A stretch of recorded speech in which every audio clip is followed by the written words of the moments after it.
OG box office వద్ద దుమ్ము రేపుతుంది. Premieres ద్వారానే సుమారు 22 కోట్ల రూపాయలు రాబట్టిన ఓజీ మొదటి రోజు 67 కోట్లు, రెండో రోజు 19 కోట్లు, మూడో రోజు 18 కోట్లు, నాలుగో రోజు 19 కోట్లు ఇండియా వైడ్ గా నెట్ వసూలు సాధించింది. ఐదో రోజు నుంచి 7వ రోజు వరకు కూడా కలెక్షన్ల జోరు కొనసాగింది. వరుసగా 7 కోట్ల 50 లక్షలు, 7 కోట్లు, 6 కోట్ల 75 లక్షలు, 8వ రోజు 7 కోట్ల 50 లక్షలు వసూలు చేసి మొదటి వారం మొత్తంగా 170 కోట్ల ఇండియా వైడ్ నెట్ వసూళ్లు సాధించింది. కాంతారా సినిమా రిలీజ్ ఓజీ కలెక్షన్స్ పై కాస్త ఇంపాక్ట్ అయితే చూపించింది.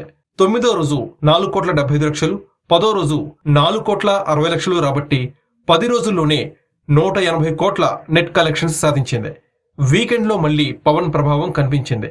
11వ రోజు 4 కోట్ల 35 లక్షలు, 12వ రోజు 2 కోట్లు, 13వ రోజు 1,80 లక్షలు, 14వ రోజు 1,18 లక్షలు వసూలు చేసి 2 వారాల్లోనే ఇండియా వైడ్ గా 225 కోట్ల గ్రాస్ కలెక్షన్స్ అందుకుంది.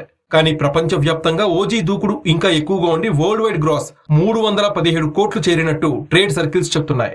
తాజాగా 15వ రోజు కూడా ఓజీ కలెక్షన్స్ స్ట్రాంగ్ గా ఉన్నాయి. ఇండియా వైడ్ గా 1,20 లక్షల నెట్, 1,50 లక్షల గ్రాస్, ఓవర్సీస్ లో 31 లక్షలు వసూలు చేయగా గ్రాస్ కలెక్షన్స్ 1,79 లక్షలు చేరిందని అంచనా. దీంతో ఓజీ మొత్తం ఇండియా వైడ్ గా 225 కోట్లు గ్రాస్ వసూలు చేసింది. కానీ ప్రపంచ వ్యాప్తంగా 320 కోట్ల మార్కు చేరువలో ఉంది.